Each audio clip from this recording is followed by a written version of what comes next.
It's the Black Smoke The Black Smoke Podcast. Podcast. That was our artist spotlight, our very own Pinky Killer Corn Extra. Talk about that video real quick, man. Yeah, so the video, shout out Zach David, was me paying homage to Method Man and Murray J, the All I Need. I like to Getting your creative bag. Yeah. If you look at my videos, that's my shit. Like, yeah, and this is like this second. This is the second one that's been retro. Yeah, right. We did the Friday. The first one was like Friday.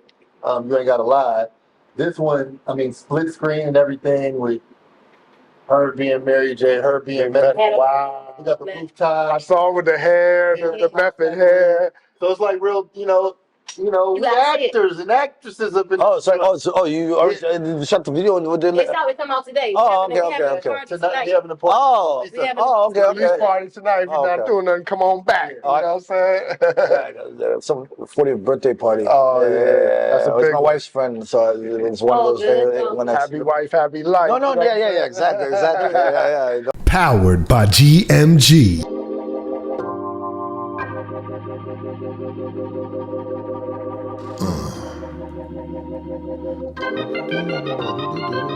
Something to feel on her booty too. From the heart. If I was young and rich, I'd marry you. But I'm old and I ain't, so I'ma hold tight. I'ma hold you close though, cause you that queen. I'ma keep it clean like Fabuloso. Eat hors d'oeuvres under the stars. We're a force between Venus and Mars. I'm in your smile and you in my arms. You the AM breeze through the coconut palms. So I can keep it calm.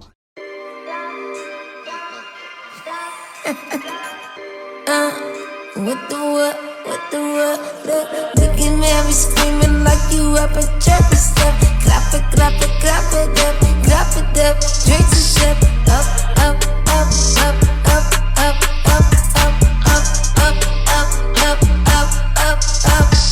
hey,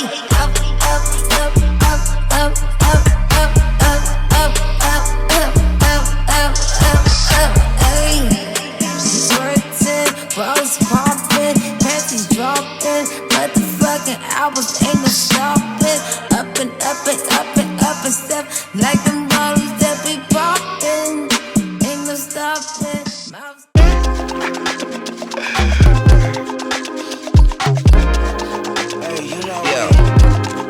Hey, hit you with no delay, so what you saying? When we see salt, we leave them a land. We put the demon in demonstration. We deem if it is a vibration. Concentration, sensation. The promise of elimination, got niggas hating on amazement. How we ever made it to the degree they was thinking that he's Satan. If you see something, and niggas say Nathan, where the heat coming? Vacation. You niggas play PlayStation. I've been trying to set fire to this great nation. Hopped out of wealth if I told you so. Keep that relationship, what you're talking about. Yeah. So we were talking about MTV Jams, BET Jams, the wave is waving, gatekeeping, hatekeeping, and all of that. Bottom line is you were doing amazing things for the culture from inside of some of the biggest platforms in music at the time, and still to this day, BET, MTV. And then from there, the next move from MTV, how did Trip? So what happened was my last 2 years programming MTV Jams, I did it from Atlanta. Okay. Right? And I was working from home, but it was way too ahead of its time because what happened was I paid the price politically, where we didn't have video conference, wasn't that big at that time, WebEx. You know what I mean? Skype wasn't that big, whatever, that time, at least not in the thing. So there would be meetings without me, in New York. And so I started seeing how things were moving and started exploring other options. And Puff called, literally. Actually, it was Bentley called, because Bentley was at some party with Puff. And then it was like in the morning, it was in the middle of the night. And then Bentley was like, yo, Puff wants to holler at you. And he hands the phone to Puff. He's like, yo, Playboy, what they saying about me over at MTV? Because he was starting a network, a music network, Revolt. He was like, what they saying about me at MTV? And I actually had texted him when they first hit the press and said, yo, what's going on with Revolt? I'd love to consult or something, right? And he said, he hit me back, no, it's too early. You know what I mean? So Bentley put a bug in his ear. Michelle James, I think, was his chief of staff at the time. I interned with her at a BET here in DC. You know what I mean? So That's why I think you she always put, be yeah, nice. I think she put a bug in his ear, and there's someone else who put a bug in his ear. Sean Prez. Sean Prez put a bug in his ear. Big So Prez. all of a sudden I get the call. Like, it wasn't out of nowhere. All these people putting bugs in his ear, and then he was like, "Yo, what do you say about me?" He's like, "Yo, I want to talk to you about this Revolt thing. What? Come to New York or what?" So what I did was, all right, cool. Because he didn't know I was in Atlanta, right? He thought I was in New York. I was like, "No, I'm gonna go to New York." And then they were like, "Oh, you want to fly you out?" I was like, "No, I don't want you to fly me out because if I don't get this gig, I'd rather pay myself. If I don't get this gig, then it becomes like this weird thing with MTV, and you know what I mean, a conflict of interest. Right. Like. So I said, I'll pay for myself. I'll go to New York. Sat down. It was him, Andre Harrell, and Andy Schoen, who is the president of Revolt. He used to be the head of music at MTV back in the day. It was like an interrogation. They grilled me so hard. Like, I was so pissed. Sweating. Yeah, I was like, I don't need this job. Like, I was like, cool, like, I'm gonna. They were like quizzing me on my hip hop, seeing if I knew my shit. They were like, no, I'm talking about like who sings this song? What? Okay, yeah. Rock this funky joint. Who's that? And I'm like, oh my god. I'm like, they were like, really do it. And Andre Harrell started as a rapper. yeah, no, yeah, that 100%. Oh, trust me. Oh, no, Andre. I learned so much from Andre, man. I wish you knew how much I learned from Andre.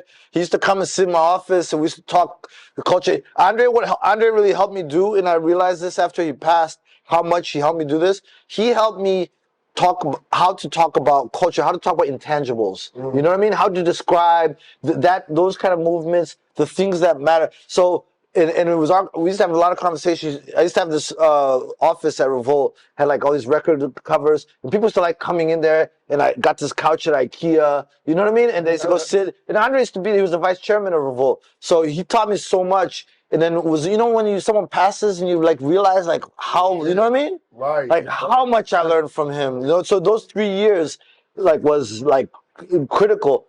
It was critical because you know what I mean. Because all of a sudden It's the beginning of the company too, like and we had time. Yeah. Oh, trust me, because if you're waiting for the deals to be struck with the labels, and you're waiting for this, It's beautiful that somebody so impactful paid attention to intangibles. Oh yeah. Because Andre, that's what he does. That's what he's really good at. That's what the great ones do. Yeah. A lot of the ones who get gifted a position instead of earn a position, they pay attention only to the tangibles.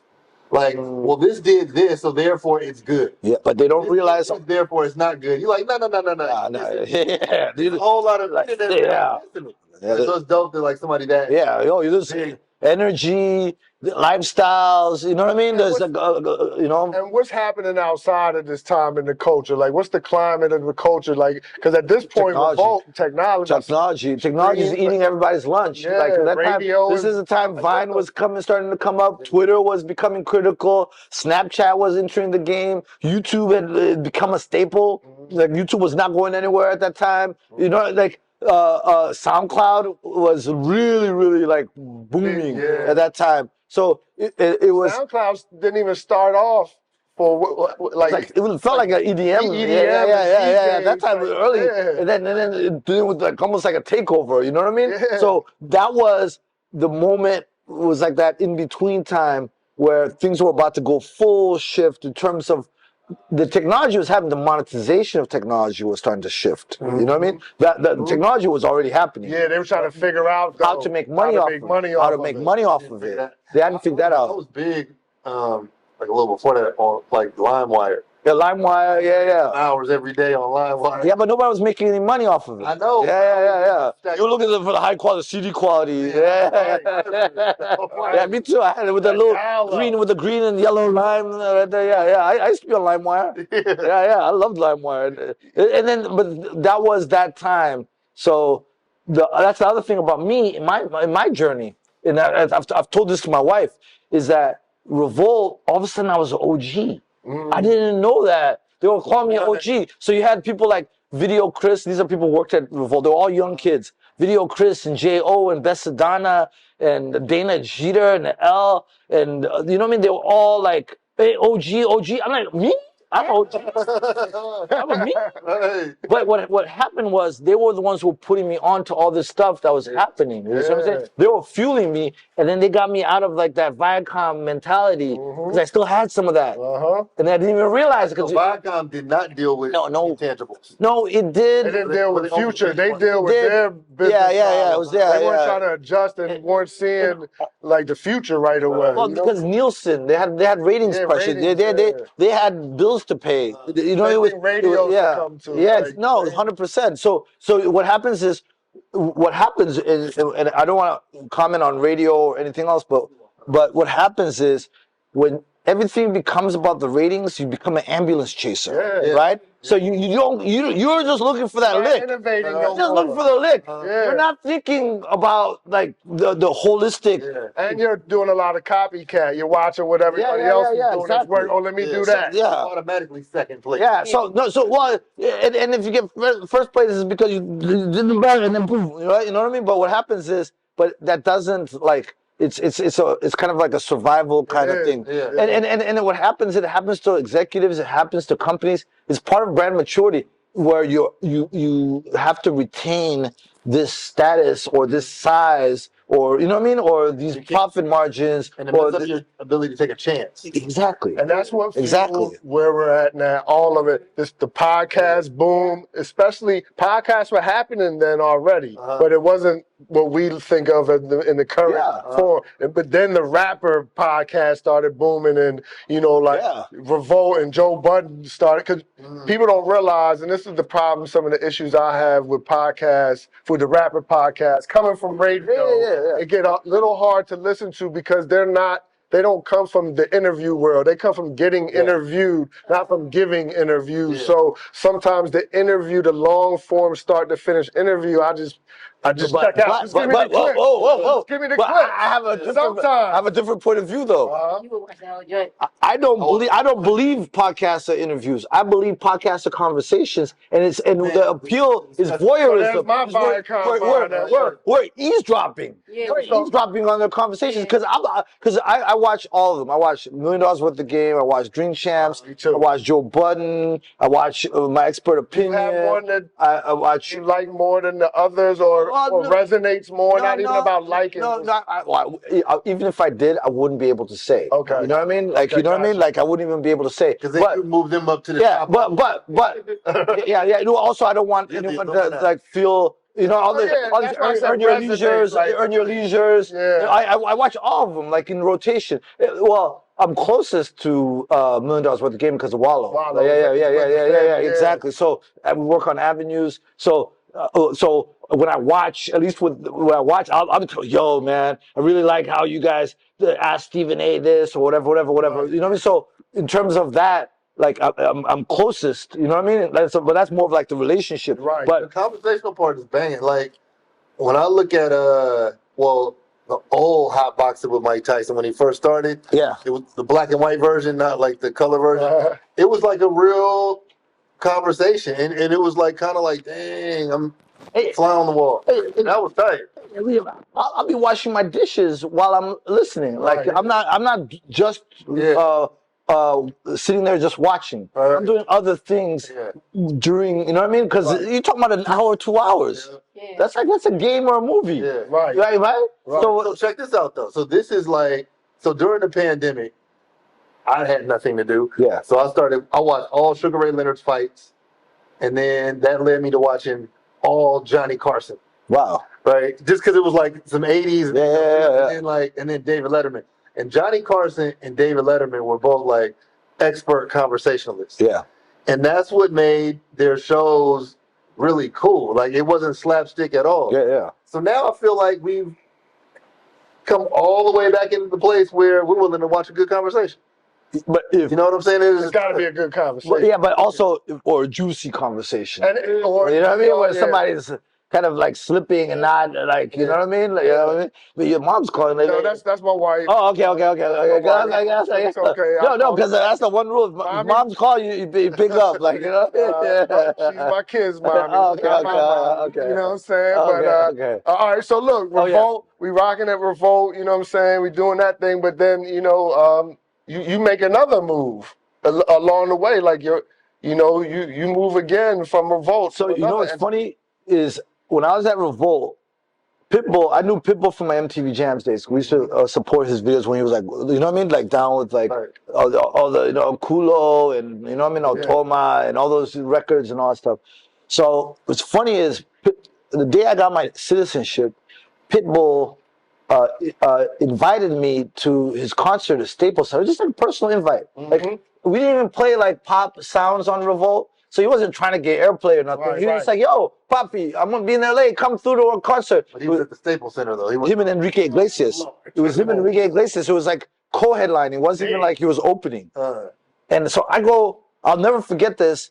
I go see Pitbull, like I'm backstage, you know what I mean, on the side, you know what I mean? Like access I wasn't used to getting.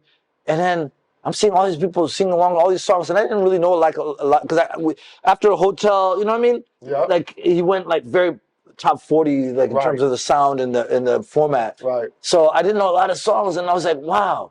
I was like, yo, he really did it. Like I remember him walking around with Purple and Big T. Yeah, you know what I mean? Like he had mixtape, like you know what I mean? Like he would hand to hand. So I was like, yo, this guy really. Yo, I got to do something different. Something's got to change. This was the day I got my citizenship. Literally, that I was still in my outfit from like interview. swearing in. No, the interview was before. This was swearing in when you go. Everyone's like, you know what I mean? Like what? So I was like, man, I had to do something, like you know. And I also had this, like, and I'm passport, like you know what I mean? I had to do something.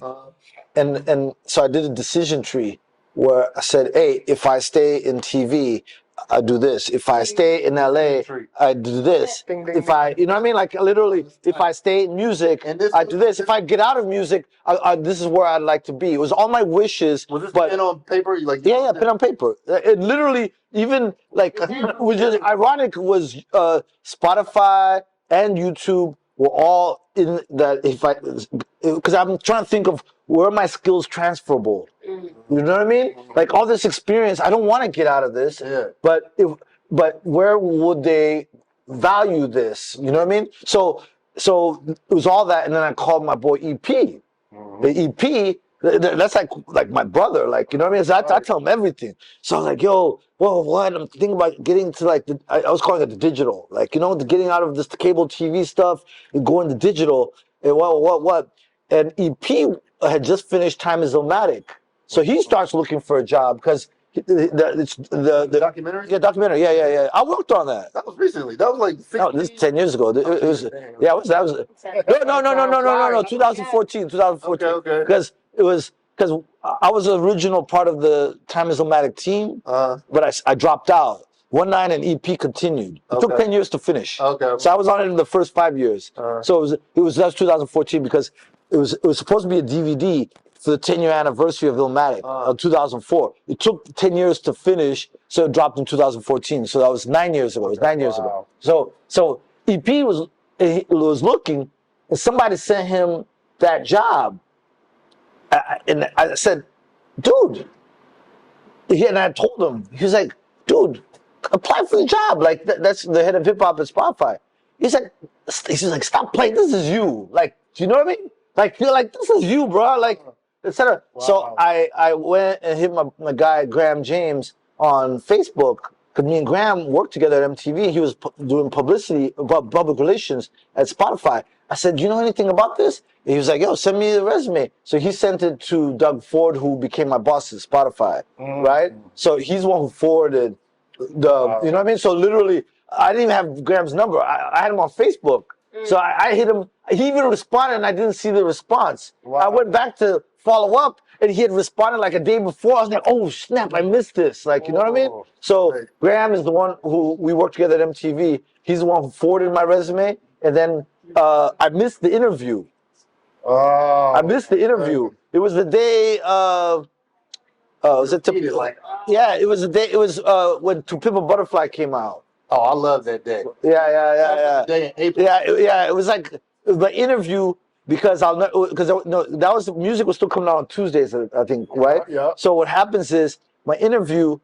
I was in LA, and I miscalculated the time difference. So that wasn't even that long ago. Dang. no, it's not 9 years ago now. Yeah. Like 8 years ago now. Like you know what I mean? That's flying. Yeah. It's not a lot long ago to you. But somebody was in the 4th grade. You know what I mean? They're a senior in high school. And they're like, yo, that was a long time ago. Right? So what happens is I go literally. I'm driving. I'm blaming myself. Like I'm writing my journal. Like yo, I fucked up. I had this interview. I practiced Google Meet or Google Hangouts the night before. I'd never done Google Hangouts. My guy Owen Leinbach practiced with me the night before how to use Google Hangouts because I had never used it, and that's what they use. Right. So I'm like up early, had coffee, fresh, and then it was like, you there? I had missed it. Oh damn. So I go right home. I just miscalculated. And I was in the kitchen, like drinking coffee and preparing. And then I was like, damn, I blew this. And I go and I write in my journal like, yo, I messed this up. I had to get out of my system before I go to the office. You know what I mean? Messed up, missed opportunity. I'm really admiring the way you got this relationship with your journal too. Yeah. Well, that's how you get out. But also it helps me regulate my emotions. You know what I mean? Like you know what I mean? Like you get out of your system. Yeah. Now it's you know what I mean? Like so, you know what I mean? So and then you also think things through. Like you know what I mean? Like and without judgment. Without judgment. Yeah. So what happens is I go in my car. I'll never forget. I'm on Hollywood Boulevard. I'm about to get to Revolt, and I had now put it on my phone. And Doug is like, "Hey, I can meet now." I did a U-turn right there. Right, it was like Hollywood and Vine. I did a U-turn. I said, "Give me 2 minutes." U-turn. I was like, I don't care if I get fired. Like it was one of those type of moments, right? We ended up having an interview for like 2 hours. Like it was the greatest conversation. It was the greatest conversation. Right. And then they had me in Sweden. Like they were like, yeah. Now I have an American passport, so I'm going. I had no problems getting in. I didn't have to have a visa. Yeah. And they're like, hey, welcome to Sweden. And I'm like, that's it? Like, yeah, I'm gonna get a taxi. I was like, what? Oh, what? I don't need to go to the back. Y'all don't need to. Yeah, the detention and get interrogated. And they were like, do you know so and so? Like, no. Like, yeah. None of that. Like, that's happened a lot. No, this is Spotify. Spotify. This is for the transition from Revolt to Spotify. Yeah, that's how that happened. Literally, I just gave you the play-by-play. I don't think I've ever given the play-by-play. That's how that happened. Wow. That's exactly like literally from someone And it saying almost didn't happen. on a few occasions, like you know what I mean. A few occasions, you know what I mean. But it was cool. But I always like to give credit, like the selflessness. Like EP could easily said, like nah, like you know. What I mean? He was like, oh yeah.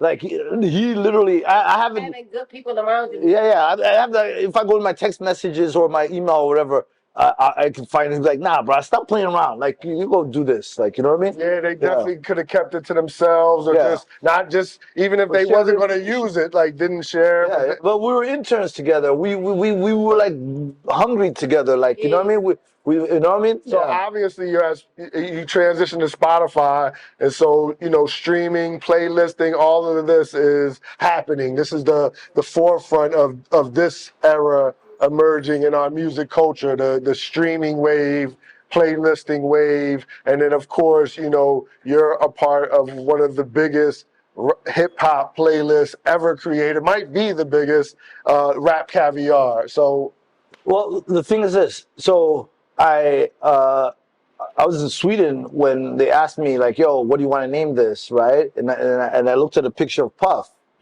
right? Right. And that's where I got the name from. Like, look at, I was like, because Andre used to talk about Ghetto Fabulous, you know what I mean? And having flavor, and you know what I mean? Like he used to always criticize. And the original, it was actually the playlist existed before. It was called Hip Hop Monsters, and it had about 1 million followers, right? Okay. It was called Hip Hop Monsters. And I'm like, Hip Hop Monsters? It sounds like those commercials late night, like, hey, for $9.99 you can get Hip Hop Monsters. You know what I mean? I was like, what is this? Like, kind of common in the hip hop thing, like underground compilations and stuff. And also it had no flavor, like it was generic. You know what I mean? So what happens is, somebody who I've given credit before in terms of inspiring the serialization of playlist is DJ Drama and the Gangsta Grill series. Oh, no You know doubt. what I mean? So he got nailed to the cross for that. yeah, but the thing is this. But you have to remember something. He made each one interesting. You know what I mean? In every installment, it was branded. You know what I mean?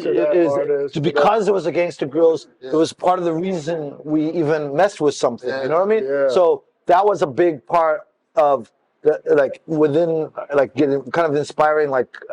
Because I've been thinking about it a lot, like you know what I mean. Like, wait, these were the influences in terms of weekly, like changing, updating the playlist and putting someone else on the cover and all that stuff. Because these are the early days. Now it's the standard. It's the formula. Every week is gonna be whoever's album's coming out, et cetera, et cetera. But that time, that was a lot of fun. You know what I mean? That was a lot of fun. Powered by GMG.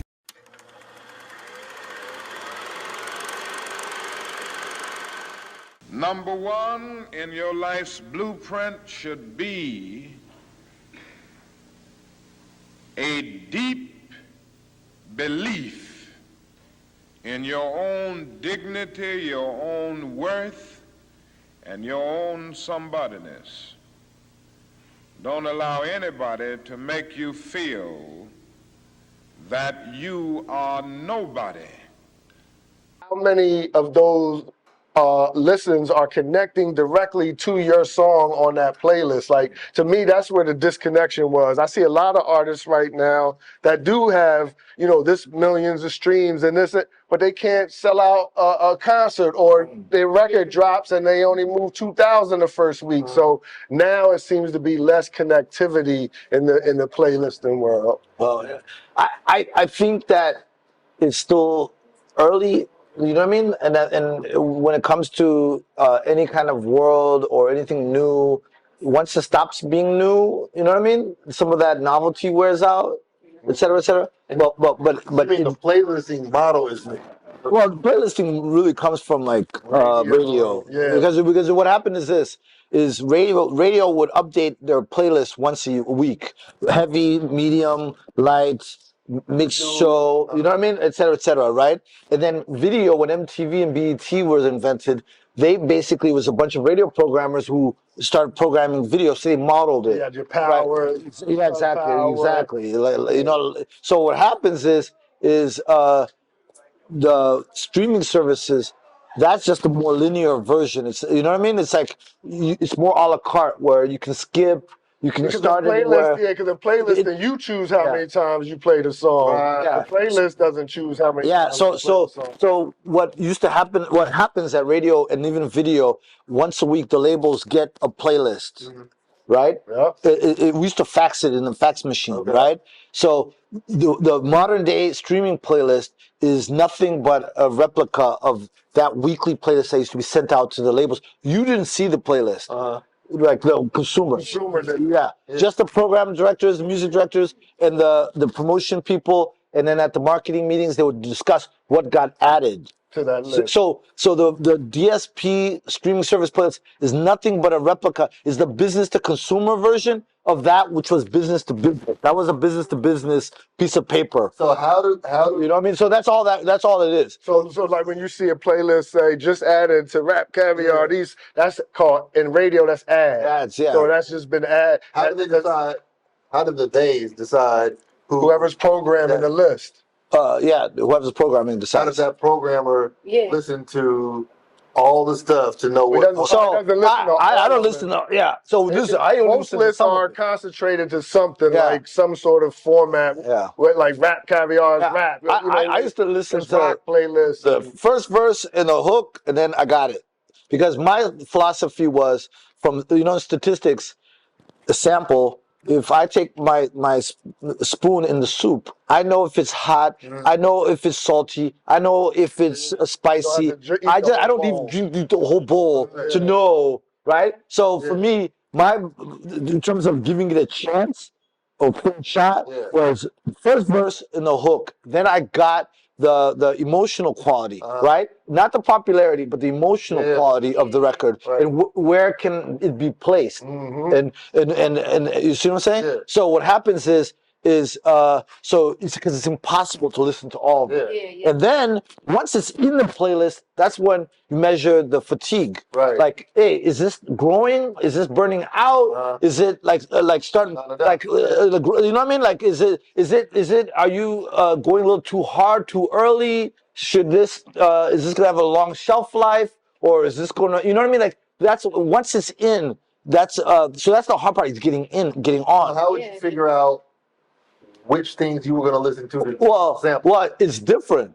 At MTV, we had research, call out research, right? So every week, 200 kids would get a phone call, and they were like, "Do you know this record?" So that would measure familiarity. Do you like this record? That would measure popularity. Are you tired of this record?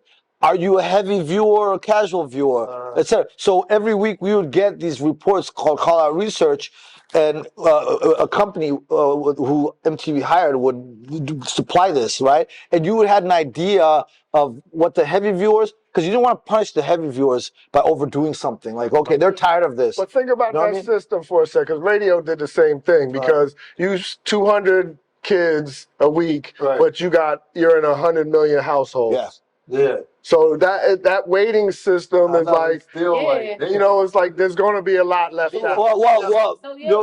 But my formula was, I used call out research to determine what I was gonna drop. It was like, that was more of like, I didn't use it to tell me, because there's always. So we used to have BDS, which was radio spins. We used to look at, because you have to remember, let's say music video, at that time it was a big investment. So in order to get that investment from the label, you had to have a little bit of traction. So I used to use BDS, SoundScan at the time. I used to use Polestar. Polestar would say the shows, are they selling out? Oh, yeah, they did the Fillmore, but only 50% of the tickets were sold. You know what I mean? Like, you know, like Polestar. Yeah, no, Polestar. And then when I got to the streaming services, they were very equipped. The in-house dashboards could tell you skip rates and tell you a lot of stuff. If people were searching for something organic activity, searches, what next? I don't want to talk too much about it, because I don't want to like say something I'm not supposed to say. But what happens is those, but this is where the culture comes in. There's a lot of off-platform signals. Yeah. People doing festivals and people knowing the words or discovering. What people play on other clubs. Clubs. Nobody's measuring what's playing on the strip clubs or the clubs. No one's saying, oh, you go to a strip club and you see the stripper sing to the DJ, nah, not this song. Like, you're like, oh, that's a brick. Like, you know what I mean? Like, because it's not bringing money. You got to be outside. That's what I incorporated in my time in programming at radio, was like, call out not telling me nothing, because the call out's telling me that first of all, at a certain point too, even call out became outdated because people wasn't on their phones, landlines, 100%. Like that.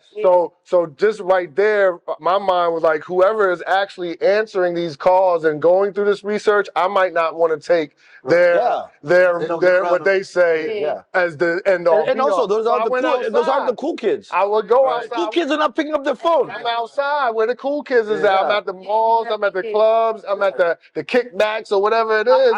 Or my kids is there, and I'm like, "What's happening?" Oh yeah, let's. I lived in Harlem, like during the time. Let's say when I was a Spotify, I lived in Harlem, right? Actually, I lived in Harlem even at YouTube. So what happens is the red lights, what was playing in people's cars. If I'm hearing Young M.A. Ooh, every 5 seconds, you know what I mean? Before it's on the radio or before, you know what I mean? Panda. Like, yo, like what is this song? So even I used to like looking at Shazam every once in a while. Like, you know what I mean? Like for other parts. So those off-platform signals were just as important. That's where the culture, that's what the outside part. But this is what I learned at Revolt, is that you don't have to be outside just you, because you're one human being. Right. You can have cultural touch points. If you enjoy talking about music, if you enjoy exchanging music, you enjoy sending music on group chats and people sending you music, etc., right? You can have cultural touch points everywhere, all over the world, and they'll enjoy talking to you and putting you on as early as possible. And that's where the passion comes in, because it's like, oh man, this is dope. Like, you know what I mean? And you don't lose that feeling, or you don't get numb to, you know what I mean, still staying excited. You know what I mean? Staying excited because they're excited. So their energy. So that's why I learned that at Revolt because Puff was like, "Yo, I want you guys to have cultural touch points, like talk to the kids, like listen to the kids, like that type of energy." You know what I mean? Were you there when Joe Budden first came over and the No, podcast? I was after. That was after. Yeah, But that was after. did you see at what point in that journey did you see the podcast content game starting to emerge for our culture? Combat Jack. Yeah. You know what I mean? Like Combat. So I worked with Reggie. His name is Reggie Osei. yeah. I worked with him at MTV. Yep. So when I remember when I moved to LA, Reggie's all of a sudden reinvented himself as Combat Jack. Like I'm like, well, and he's just sitting there talking like it looks like a radio station. And also, I actually like to credit the Breakfast Club because the way that you know what I mean, that they edited and put it on World Star, put it on YouTube, was like a podcast. Yep. You know what I mean? Like it's a radio show. Remember Howard Stern? Was Howard Stern like I don't know. the father of the game? No, but I'm just talking about the way that they carved out the music and then they edited it and put the clips short and put forms out. Yeah, it was all over World Star. I used to watch it on World Star. I used to watch it on YouTube. Well, the Howard Stern show was the show. That was the show. Like that was a TV show and a radio show. Yeah, it went out, but it was his radio show. But they filmed it like a TV show too. So the Breakfast Club, I think, in hindsight, because it's a radio show, people don't give it credit for helping drive that art of conversation in our culture. Because our culture, the art of conversation, always existed. Oral tradition. That's in Africa. Right. That's how you tell your stories of your ancestors. That's how you know what I mean? Like we don't write everything down. We tell. Right. We tell the story. You know what I mean? Like so, what happens is Taxstone. You know what I mean? Like Dallas Penn was a blogger. No, Dallas Penn did he have? No, he didn't have.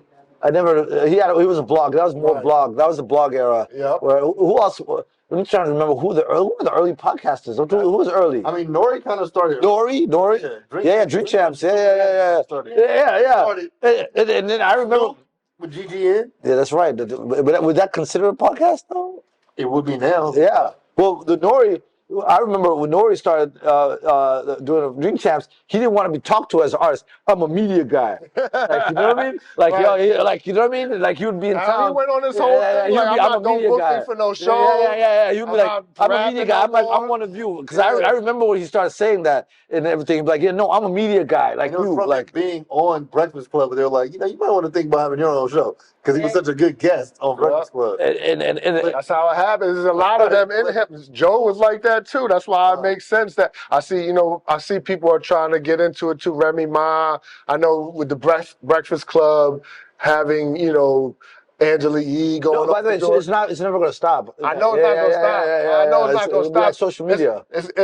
But like, like I see more personalities more artists crossing over into the media game day by day. You know what I'm saying? What is happening is at first I was like, how can people listen to all these podcasts, right? That's what I was. I was like, well, how the time of day? But then I realized something is that each podcast is going to have its own audience, and own lane. Yeah. And it's going to be like social media where you rotate. You know what I mean? Yeah. Where I can follow Shade Room at the same time follow Baller Alert. Roots You know what I mean? Roots, Questlove got a dope podcast like that. And the Roots Picnic, they're one of the first of these festival types that said we're gonna bring the podcast, like not just a radio room. No, they have a whole podcast room. A whole podcast room with all the podcasts in there. Yeah, broadcasting, and so we recognize and the also podcast world is crazy. It's like because Wallow curated that. Fuck that bunch of He curated that. It was all the live podcasts, and it would be like Rory and Mal. Or it would be like all kinds of people, like look, and that's the other thing. The dope podcast, they got the spinoffs. Rory and Mal used to be with Joe. They got their own shit. Carisha, No Jumper got AD is popping. Carisha Please, like it is Lip bad. Service. Yeah. The Lip Service was on Sirius Radio. And she was doing that before Breakfast Club. You know what I'm saying? It's kind of like you're hanging out with different groups of friends. You know what I'm saying? And so like. And telling stories. Yeah, so somebody being the top dog of podcasts. Who's the top dog? I don't think it's really relevant. Well, Joe Rogan. Joe Budden. Oh wow, Joe Rogan.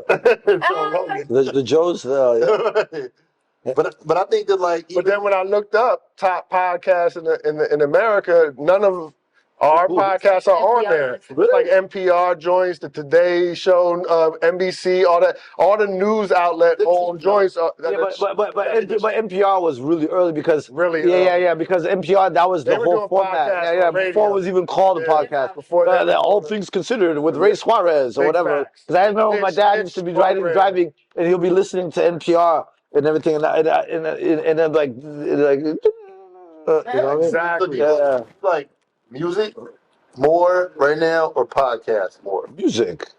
It's always gonna But I love talking about music. Yeah. You know what I That's the mean? 10th element of hip hop, right? Yeah. It was 4.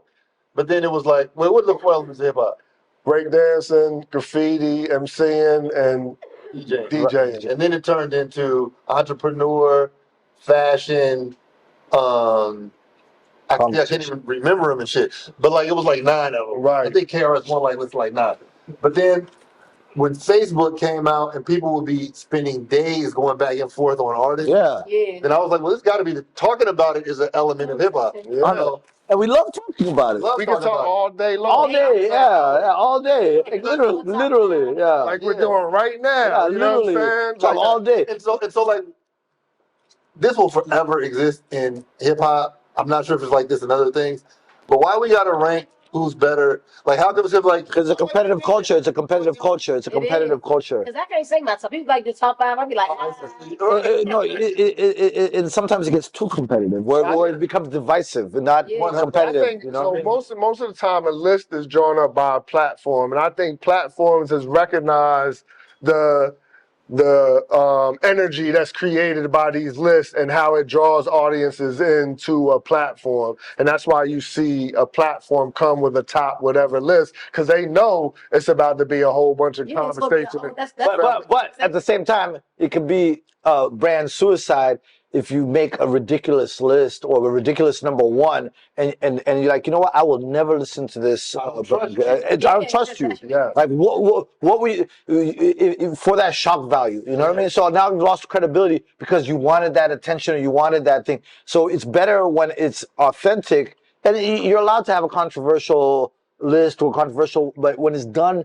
When it feels like it was done just to get that reaction, now our hip hop lists have to be divided in so many different ways because you can't expect a hip hop listener now to have Rakim in their top 5. Right? Yeah. Because I was like way before they had a connection. And it's hard to go back to something that you don't have that personal connection to, and all of a sudden get a personal connection to it. So, you know what I'm saying? Would So not be in my top 5. yeah, that's wild. But I Rakim wouldn't. I mean, I'm not young, my but top you 5 get what I'm either. saying? Not my top. He's not my top 5 neither. was he your top 5 at some point? No, because what happens is this: no. Because Rakim, before I really got deep into hip hop, right? I would hear about Rakim, but I was in Zimbabwe. So my first hand exposure to Rakim was, I want to know what's on your mind on the Juice soundtrack. I love that song. Right? But then like a poppy joint. Yeah, and I was like, this is Rakim's. I was like, so I was like 17 years old, and I was like, this is the Rakim everyone's keeping on raving about, like, right? So I was like, you never really bounced back from no, that. so I was like, okay, that's cool, but it's not my top 5. That's I get it, but I missed that. And this is why there'll never be a 100% agreed upon top anything. But even back then, I couldn't say anything because I would lose my credibility. Because at that time, if you weren't like deep into it before 1992 or 1991, they were like, "What do you think?" Like if you call that old school, it's really emotional. Like, you didn't have the moment that I had with I was in Africa. That tape didn't get to us. So look, to start bringing it home, because we're running out of tape and battery. You know, I've been in my aspects of the industry and what I've been doing. I've always followed you and what you've. There's been times where I've worked with artists, and every time I'm like, yo, I got to get to Tuma. He's at BET. No, he's at MTV now. I got to get with Tuma. He's at MTV. No, he's at Revolt now. Oh shit, I got to get with Tuma. He's at Revolt. No, he's at Spotify. Like, and then I got to get with Tuma. He's at Spotify. No, he's at YouTube now. Director of Black Music and Culture at YouTube. What does that position entail, and how did you get there? Make that transition from Spotify? The Director of Black Music and Culture. First of all, is titles in tech world are very different from titles in the record label world, et cetera, et cetera. You know what I mean? Yep. So some like, let's say Revolt, I was a vice president of Revolt. You know what I mean?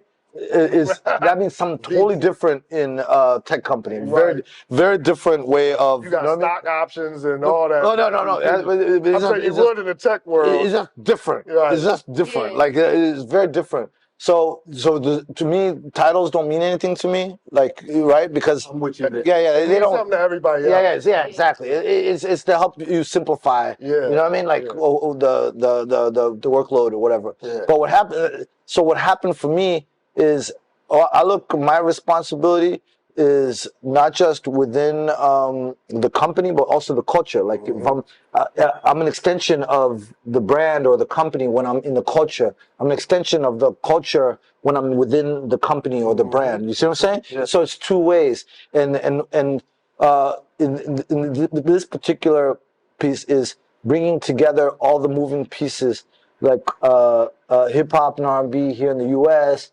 You know what I mean? Dance hall in Jamaica, and Afrobeats, Nigeria, Amapiano in South Africa, the UK drill stuff that's, you know what I mean, the UK, et cetera, is just making sure that we're paying attention and we're getting not just information, but whatever opportunities and services. So is it all music related? When you Only music. Yeah, music. Oh yeah, only music related. I'm in the music department. Okay. Yeah, music related. So is basically so I'm not doing myself. Is that whatever resources, whether the company or the platform or, you know what I mean, et cetera, that we're addressing it in an authentic manner, that it's accurate and it represents the culture, the culture gets to represent itself. Yeah. Who am I to, Right. you know what I mean? Like, so, but yeah, exactly. Yeah. So it's an alley-oop, like, oh, here, you know what I mean? So that's how I view my role there. So if I'm dealing with whatever departments out there, because I deal with almost all the departments, right?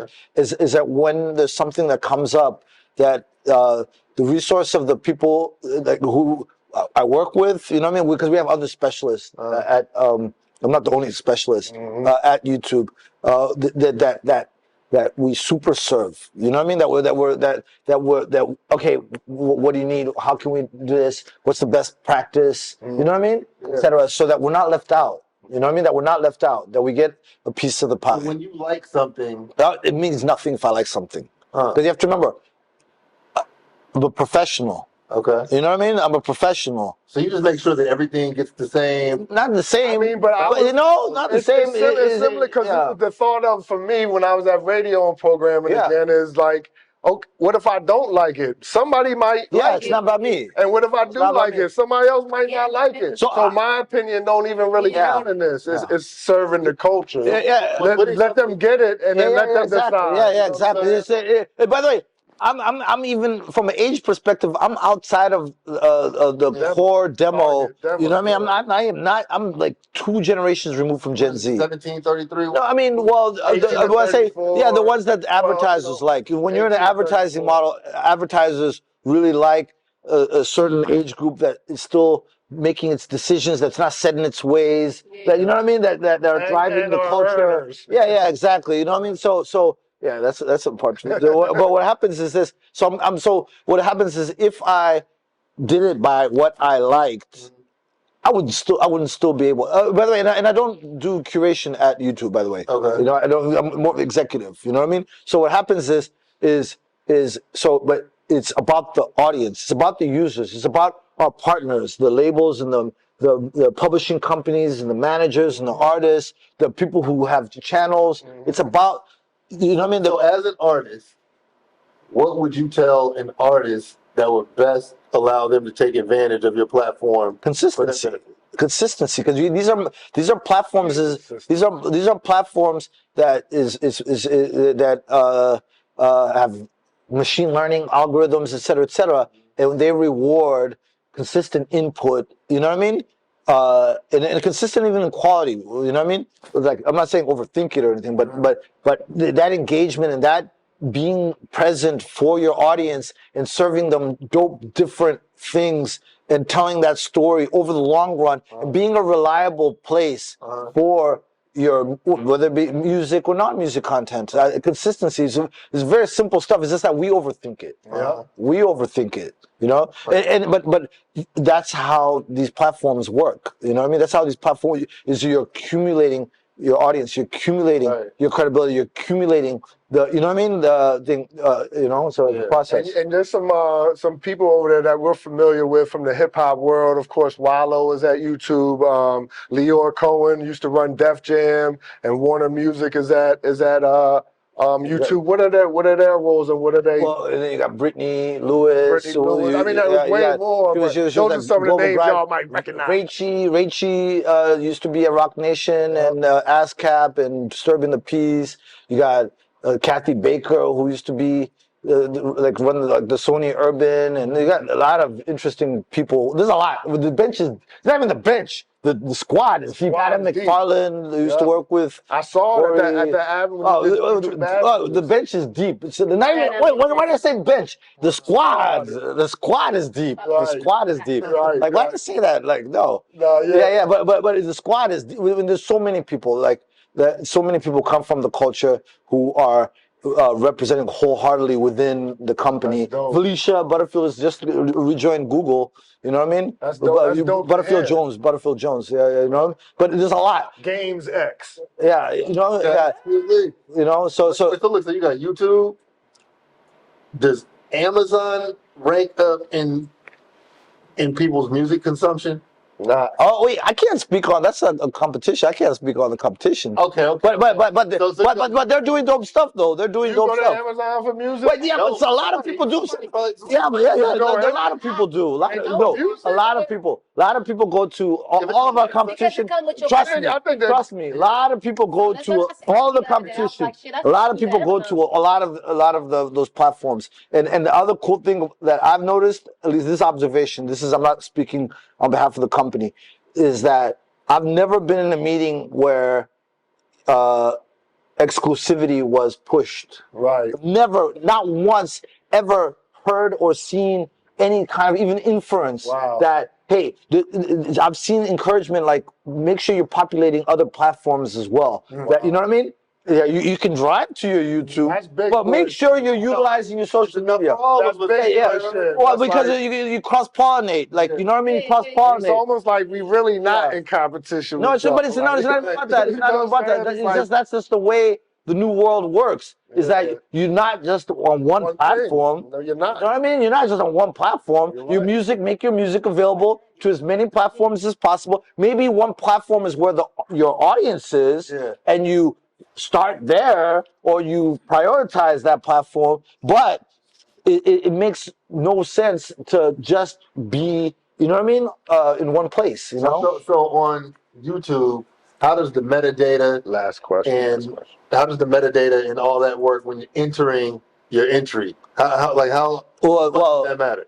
I don't know, but for official songs, you know what I mean, like for the YouTube Music and all that stuff, it has to come through a label or distributor, like DistroKid. Yeah, exactly. Yeah. A CD Baby, or you know what I mean, a TuneCore, or one of the labels, etc. But that's for the streaming service. That's for the YouTube Music, the subscription service. But on the platform, you can upload it yourself. Right. You know what I mean? You can upload it yourself, but then there's a whole lot of. You know what? On DistroKid, they just came out with the upload your video also. Oh, really? So now I got to go back. Okay, you just schooled me. You just schooled me. Well, here we come. You just schooled me. I didn't know you could do that. No, that's dope, man. I mean, listen, we could talk for hours and hours and hours. I got personally 100 more questions. Pinky Grindstone. I'll come back 100 more times. Exactly. We're definitely going to have you back, you know, reoccurring, hopefully, because, you know, I mean, it's just so much information that I myself is soaking up from you. But we got one more thing that we need you to do with us, and that's meet us at the bar. Okay. No, but you're not going to drink. You're going you don't have to drink. I don't drink alcohol, but I drink liquid. Yeah. At the bar is where, can somebody pours 3 shots or something? Can we get three shots or something? Water too. You drink water too? The influence. You know fun, man. Come on, anybody is. But so meet me at the bar. Check this out. Yep. So now back up. Check. Back Yeah. We gonna all do the whoopers. I'll do the Wooford. Yeah. What's we a gonna all do yeah. Except with me and you, because he said he's doing water all of a sudden. I'm not, you know. Pacing himself. It's just one little shot. Just a little. It's just a little Drive you shot. home.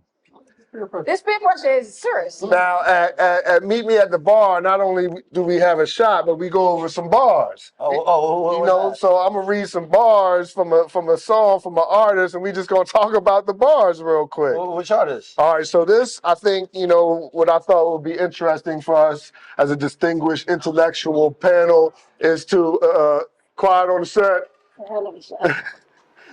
I thought it would be interesting and intellectual for us and mentally stimulating to go through Ice Spice Munch. Oh. You know what I'm saying? And you know, because I wanted to peak our mentality. You know, we just went there for a couple hours with you talking about.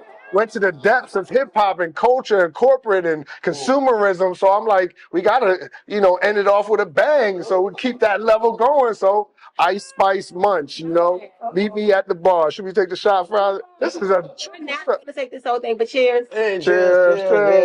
Hey. Oh, that's bad. Ah. There you go.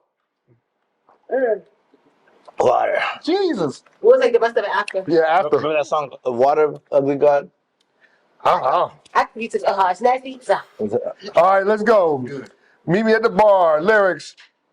Ice Spice Munch. Grah, stop playing. Go back. Oh, where is it? You was my stitch, but it's The not double what it entendre. seems. You was my stitch, but it's not what it seems. It's a homophone. Seem like, okay, I get Okay, it. Ice Spice. Okay, Ice Spice. Okay. I got that ready. I'm keeping it clean. Fucking with niggas that's toting a beam.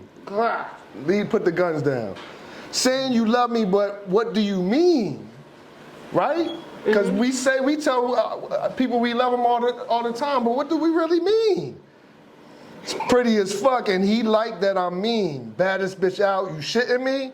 If you ain't a baddie, can't sit with me. I swear that these bitches my mini-me's. He wanted sex, niggas be dreaming. I'm from the X, niggas be scheming. I'm on they necks, this is not breathing. Thumbing a check, blow it in Neiman's. Wow. Wow. What, I mean, I don't know, like I used to say wow. Yeah, no, I'm not saying wow. I'm not saying wow. I never really listened to it like Process that. it like I didn't that, process it. Yeah. So I'm not saying, I'm not wowed like yo. Like yeah. Because you know we all hooked out. I just heard the hook up. Yeah. All over social media, like everywhere you can go. And you were like, she ain't saying nothing. She No, can't rap. I know. Not you, but I'm saying like I've heard like. I mean, she's a slick talking outside motherfucker, right? But like, it ain't like that rap is built like that. And then like, if she didn't have a fat ass, would this even be a thing at all? Ooh, Jesus. That's a good question. No, it's not about that. It's not about that. That hook caught on. That it connected, it's stuck. Yeah. The punch, the whole one. That's lingo. That's lingo. Let's be honest. That caught on. It's an earworm. Do you want to say it on TV? I was freestyling in the booth. We was in the booth freestyling, and he said I said, something about a munch. And I said, whoa. I said, I was a munch. We But was. then I didn't know what a munch was. Look, You knew it. So I You stopped did know. Listen, let me you need to drink. I stopped him and I said, don't say that. And then you was But like, why what you did say you don't- mean? yeah. And you look, cause nigga, what the fuck are you saying that for? And then he looked it up. So I'm steady rapping. We was on live and all that. I'm like, what the fuck? You know? He said, oh, a person who eats pussy and doesn't get nothing in return. I'm like, you ain't that. Come on, you ain't that. But you know what I That said. shit was so dumb. And listen to him. If y'all was there, we in our element. I'm drinking, he's not like it was. I'm into it, I'm freestyling, saying my shit. And I said, no. It was like, Wow. You didn't know what it meant. It's a lot of females with a fat ass. There's got to be more than that for why Ice Spice is stinking. Oh, is that the other? Well, you know what? Gilligan's No. But what you said is real. She had a visual identity. You have a visual identity. Thank you. So what happens is this. No. So it sticks. Yeah. So there's no mistake who, you know what I mean? Is that So that's a part of that. That's the offline consistency. I even got her in this round that I'm about in this joint. So you go all over. So you got her in a few joints. But at a certain point, Hey, you I put that live in the archives. Oh shit! I'm gonna need people to see that shit because you was real serious. I know, but You my was shit, the ice spice. like she got tail. Well, he's just imagine. Listen. you said serious. That's very DC. I'm going to raise the DC, baby. Real serious. It's not like Ice Spice. Right? And if she's walking up the street, you go, oh shit, I saw her. Right? You Imagine if you was there. We in the joint. I'm like, what, nigga? I said, hold on. That's funny. When I first moved to DC, that was my first time hearing Merlin. He curried you. Yeah, Like he he curried you. Yeah. So, wait, do they still say curried? Yeah. Okay. Curry will never die. Yeah. Spice will never die. That was like that was a never culture get shock. curried. This was 10 years before Right There. Right? This is way before Right There. Of course it was. Yeah. Hold on, are you trying to say we country? No, I didn't say that. I just said I didn't know until I moved here that there was a whole nother language. But you know, I think when young, Jai this, when I Jai say Bama water, this. how do you say water? Water. Say water. Water. I say water. Water. Yeah, I say water. And I say It's say water. Saying water is like weird to me. Like, How do you say comfortable? comfortable? Okay. I can code, which I can speak proper English, right? But saying water would never happen. I'm gonna say water. I don't give a who I'm in front of. I could be in front of the president. Water. I can't say water. They say pop. When I was a kid, they say, and then I didn't know that they didn't say, because what happened was, because when I moved to Zimbabwe, they didn't say pop, so I thought it was a British English, American English thing, and then when I came back to the States, that's when I found out the rest of America didn't say pop. Yeah. Well, we know what y'all talking It's about. definitely No, regional. I know, but it's like, hey, look, get a can of pop, like you know what I mean, like. On the West Coast, it's tennis shoes. You say tennis shoes. But they used to say tennis shoes back in the day. That was a back in the day word. DC say tennis shoes. That's one of my first balls. They call it tackies. This is why they call it tackies or bumpers. Like Ooh, now DC. No, Zimbabwe. Oh, tackies, bump. I like that. Yeah, bumpers. I like that. I got my bumpers on today. You know what I'm saying? And then UK they say what are they, runners or what they call them? Trainers. Train. Yo, that's yeah, Meet Me yeah, at the yeah. Bar. That's the Black Smoke Podcast. We're going to continue talking. Thank y'all for checking us out, y'all. Tuma, we in here.